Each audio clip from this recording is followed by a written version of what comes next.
A very good evening and a warm welcome to State of Business on Art Television. I'm Mariam Vijayaratna. Let's have a look at the headlines first. Central Bank reduces standing deposit and lending rates. Government gives priority to the continuity of the supply chain. News in detail. The Monetary Policy Board of the Central Bank of Sri Lanka announces its decision to reduce the standing and deposit facility rate and the standing lending facility rate of the central bank by 100 basis points to 9% and 10% respectively. This was announced at the central bank's monthly press briefing took place this morning.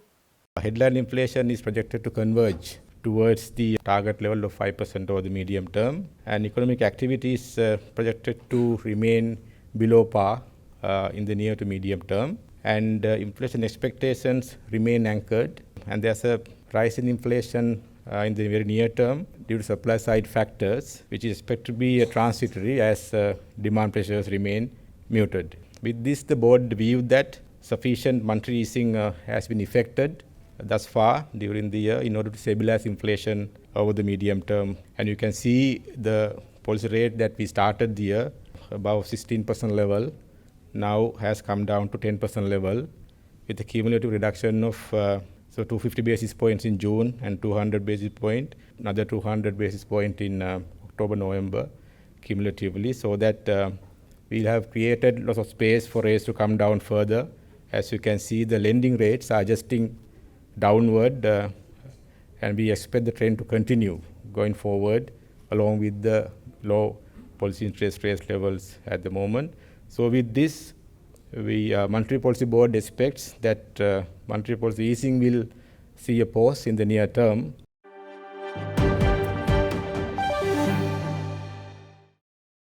President Ranil Wickremesinghe said the budget 2024 has taken extra measures to ensure the continuity of the supply chain by providing relief to small and medium-scale enterprises affected by the multiple crises. The President said this speaking at the 25th Presidential Awards of the Export Development Board held at BMICH recently. Under the agreement with the IMF, and I think it's a good one, we cannot print money and we can't borrow from outside. This is the first budget in which we have not borrowed money. How do we do it? You paid for it. How do you pay for it? We have to increase VAT. As a result, we are criticized by all, and it's had its impact. At the moment adverse, but in time to come it will be beneficial. So this is the way that one reacts on the other. The situation certainly will turn for the better. Now it's easier said than done.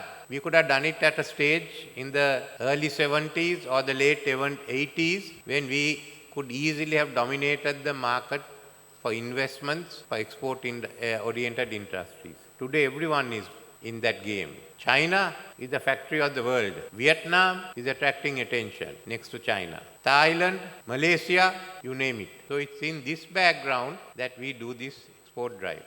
We have to ensure that the medium industries, which form a vital part, and the small industries, which form a vital part of the supply chain are functioning. Many of these industries were affected by the COVID and the economic crisis. Many of them are struggling. Some have already disappeared. This is why in the government has made money available to the small and medium industry. This budget has for the first time made money available for the small and medium industries. Their banks are will be told to focus on industries which have been affected by the twin crises and to ensure that those that can be viable are helped first. It's on this condition that the money is available, because your supply chain cannot be broken.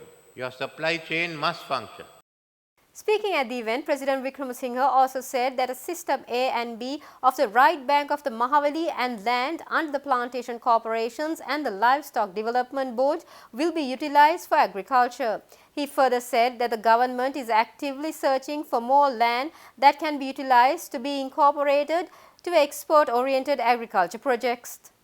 We have to find more land. So firstly, the two large areas of the Mahavali scheme which are not developed due to the war will be taken over for agricultural development. System A, which is close to Trincomalee, which was earmarked for commercial agriculture, and System B. Now this is what is known as the Mahavali Right Bank. That should have about 150,000 hectares, of which part of the land can be used for agriculture. We'll maximize the land that can be used for agriculture. Secondly, we have about 100,000 acres of land under the present plantation corporations owned by the government. We'll give those lands out on long-term leases for development. Then there are 30 odd plantations, estates, which were vested with the Livestock Development Board, which has now been handed to a combination local company and Amul. There will be development in those lands also. Finally, the government will identify other lands also for commercial cultivation. In this, we hope at least 300,000 acres of land can be brought under cultivation in the next few years. It requires capital. This is for large-scale agriculture. What we have done outside that is for small-scale agriculture. This is for large-scale agriculture. So that Sri Lankans with their firms or together as joint ventures can certainly open out these lands, develop these lands, and get food crops again for exports.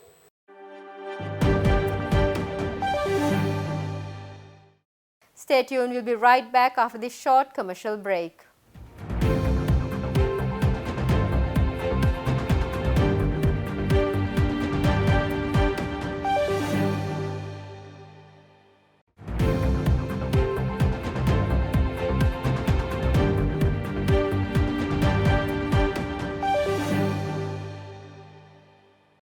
Welcome back after the break. Tourism Minister Harin Fernando says that Sri Lanka, as well as Sri Lanka as a nation, are always ready to face the challenges and overcome those achieving the given targets. Minister Fernando made these observations joining in an interview during the World Travel Market, the leading global event of travel and tourism trade, which was concluded successfully at the Excel Exhibition Hall, London, UK.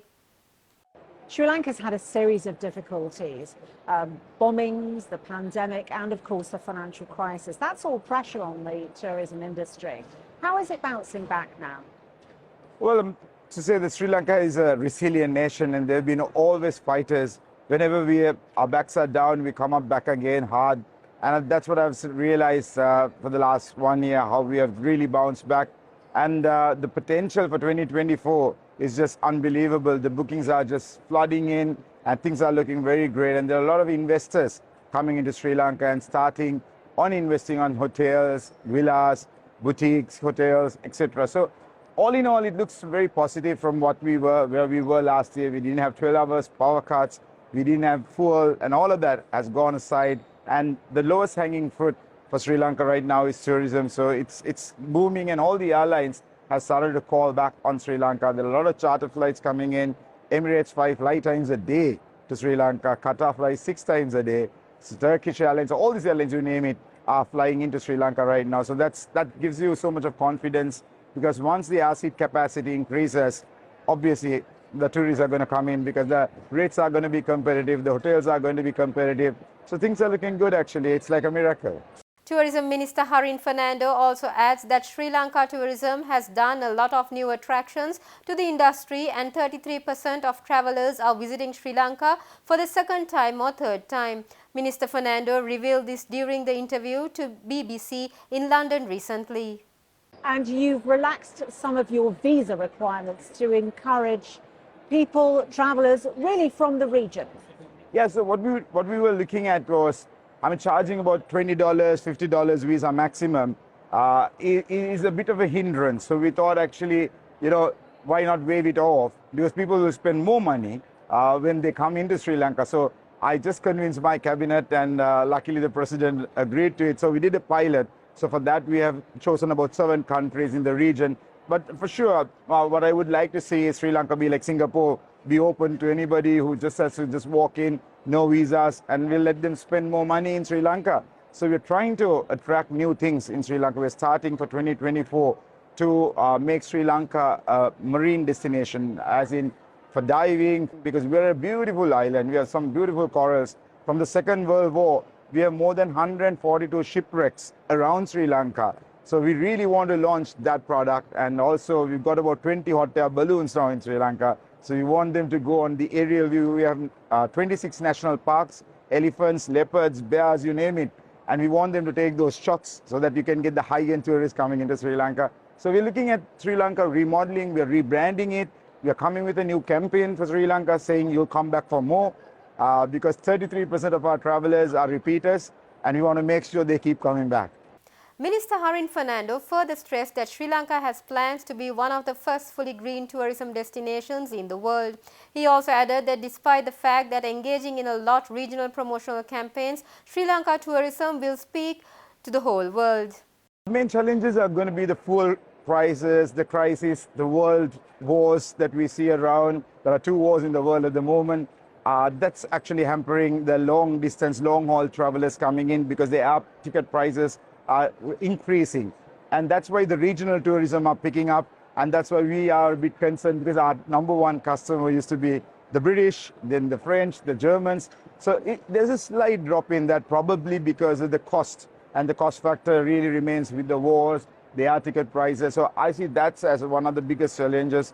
But hopefully, and God willingly, these things will come to an end. We do lots more promotion on regionally because we feel that it's easier to convince them to come in because of the cost factor and various other reasons around it. Some people fear to travel a lot and get stuck in a country, but they rather prefer being around the region. So yes, short term, that would be the plan of many of the countries, I would say. They go for this regional tourism. Sri Lanka also have nothing to hide. We work a lot with the Indian market. We work a lot with the Chinese market because those 2 are huge in numbers. And that alone can really save Sri Lanka. But we want the diversification and we love that whole atmosphere that Sri Lanka used to create with the Italians, the French, the British, all of them coming in because that brings so much of flair, culture. That's something that you need to see in tourism. It should not be just regional, it should be global. Sri Lanka is a green country overall, so it's very easy for us to actually customize ourselves to green tourism. So overall, we have a strategy that we have put in place, and all the hoteliers and all the companies who are getting the tourists in are very receptive towards it. So we're very happy, and we will see Sri Lanka positioning ourselves as one of the first fully green tourism destination.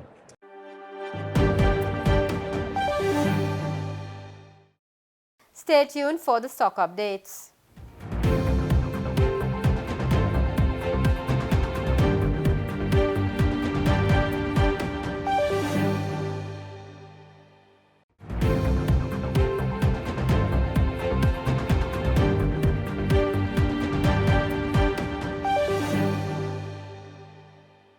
Welcome back after the break. Trading at Colombo Stock Exchange ended on a positive note today. The all-share price index gained 4.41 points to close at 10,526.93 and the S&P SL20 gained 2 points to close at 2,981.93. The turnover was 0.4 billion rupees and over 20 million shares were traded. Up next are Forex rates.